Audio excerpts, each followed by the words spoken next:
Hey everybody, welcome back to Sophisticakes by Mary, and if you're new here, welcome!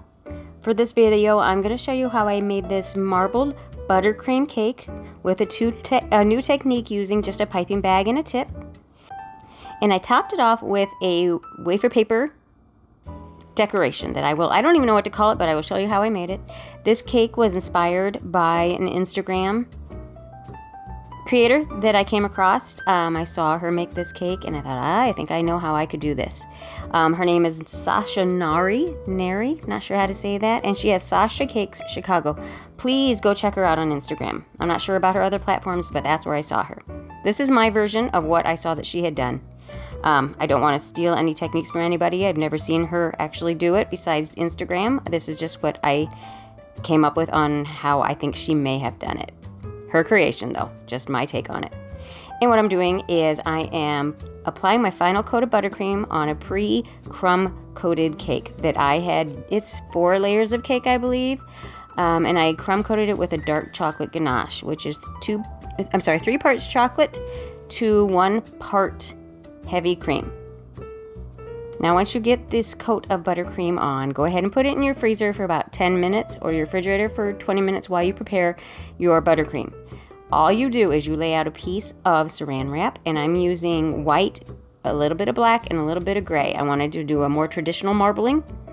Now, you want to have mostly white if you want to mimic what I'm doing here. You can add different colors. You can do whatever you want. Depends on the design you're going for, the amount of color you're going for, but I wanted a more like neutral. And you're just barely mixing those together, just barely mixing them together, and then scooping it up with your palette knife, your palette knife, or offset spatula, and just kind of placing it gently on your saran wrap. Don't overmix it together, you're just kind of putting it on there, because it will work itself together as you pipe it through the piping bag. Now, once you've applied this onto your piece of saran wrap, do it vertically, not horizontally like you may have seen me do on the acetate version. Roll it up, and once you get your large tip in your piping bag, cut a hole in the tip of the saran wrap. Make sure that's a big enough hole, and that's all you do. And I'm just applying it in a horizontal manner, and I am moving my hand up and down to try to create some movement in this marbling, because I didn't want it to be stripy. If you held your hand in one position, you would get more of a horizontal stripe. But if you kind of wiggle your hand around a little bit, you're going to get more movement. And you could do more than I did there. Just depends on your technique, your style. And then I just went ahead and removed some of the excess. Now, this doesn't have to be perfect at this point. You're just removing excess so it's not too heavy as it's setting up. Because you're going to go ahead and put it in your freezer for about another, I would say 20 minutes this time, because you want it to firm up quite a bit. And then when it's nice and firm, go ahead and remove it from your freezer and I used a metal scraper in this case, because what happens, this is really neat to watch how this happens, how it evolves. As you remove the outside layers of the buttercream, your marbling pops through. It's underneath all that mess that you saw before. And the metal, I feel, scrapes a little bit better than a plastic one. It kind of gets down there a little bit more. I used American buttercream, but you could also use a Swiss meringue, Italian meringue. Either one of those will work just fine. In fact, it might even work better. I'm just used to using American buttercream. So just go ahead and chill it. And then if it starts to warm up and kind of spread that color around more, then go ahead and put it back in your freezer to firm it up again and go back and do it. Because I did that 3 times. I don't show you that, me taking it and putting it in the freezer, but I did that 3 times. And go ahead and pull that lip into the middle on the top. Don't worry so much about the top because, well, the pattern does come through on the top also, just like the sides. But since the focus on this one's more on the sides, I would direct your focus mainly on that. Now we're going to make our decoration. I'm just using some wafer paper, 0 grade wafer paper, and some white wrapped floral wire. And I am just using my X-Acto knife and a ruler. I cut some strips. And then I'm marking on each side of this wafer paper every, I think it was 1/8 of an inch. You could do it even closer together if you wanted to. But it just kind of, I felt like it was going to be a little bit more fragile if you make these little strips any much narrower than that. And I'm not going all the way through. I don't know if you can see there. I marked a line about 1/4 of an inch in, 1/8 of an inch, 1/4 of an inch in from each end. And then I am just cutting a slit through the wafer paper from each 1/8 of an inch marking all the way across. And I'm using my self-healing mat, so I'm not marking up my surface. I did this with 3 pieces. And now I'm just adding some wafer paper conditioner. Or actually, first I'm doing wafer paper glue to attach these 2 pieces together. This is kind of just to reinforce the strength on the side and add the wire in there to give it some structure. Now I attached that with some wafer paper glue. And then I did a little bit more wafer paper conditioner to fold it over on top of itself. The glue to hold it in place and the conditioner to add some flexibility.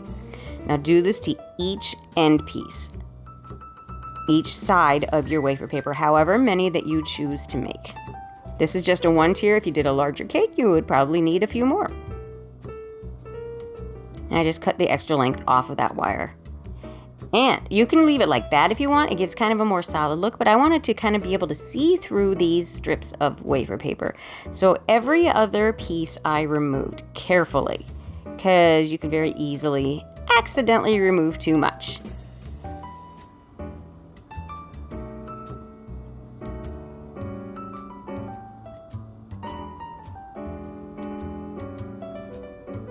Isn't that really cool? And then you just kind of bend it and contort it into the shape that you want. Just showing you right there how that is done. And then I'm just showing you how I did it on the other ones the same way.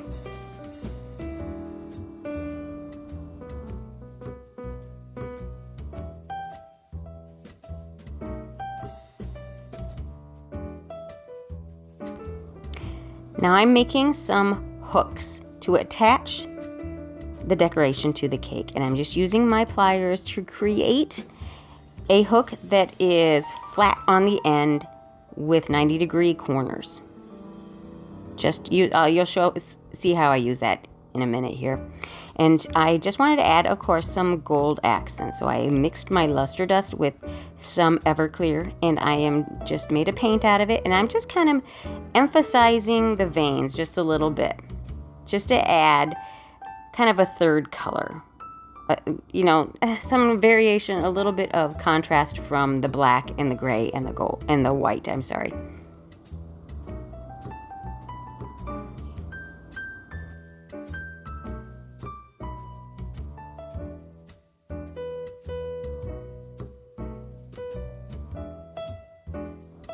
And I did continue that on the top just to kind of make it cohesive. Because if it's not just in a picture, if it's for an occasion, for an order, you're going to see it from all sides. So if it's not just for a picture purpose, then go ahead and try to continue that design all the way on the top and then all the way around. And I'm just sticking that wire right in the cake and then using those hooks that I created with some more floral wire to attach it to the side. Now for an order, go ahead and make sure that you are telling the client where these wires are and that they are in there, so that they know when they take this cake apart to serve it that they are removing all of those non-edible elements. I want to do everything edible as far as possible, but for some things it's just not possible. And don't mind my son in the background there. I didn't realize he was there. Hello, Andrew. Everybody say hi to Andrew. Comment sections, I can just see it. Hello, Andrew. And just kind of manipulate these, play with them a little bit, see where you like the look the best. This is definitely a more abstract decoration. You could add florals to this if you prefer, some sugar flowers, whatever you want to do. I'm really on this wafer paper kick right now, and I'm using it every chance I get. So I hope you guys like this. I hope you like this new technique of marbling, and I hope you decide to give it a try. So thank you guys so much for taking the time to watch my video. And if you'd like to watch some other videos, go ahead and click on the link to one of these other videos shown here. And if you would like to check out my other social media, I am on Facebook and Instagram under the same name, Sophisticakes by Mary. And please take the time to share, like, subscribe, and hit the notification bell so that you know when I upload another video. Thank you so much, and we'll catch you on the next tutorial.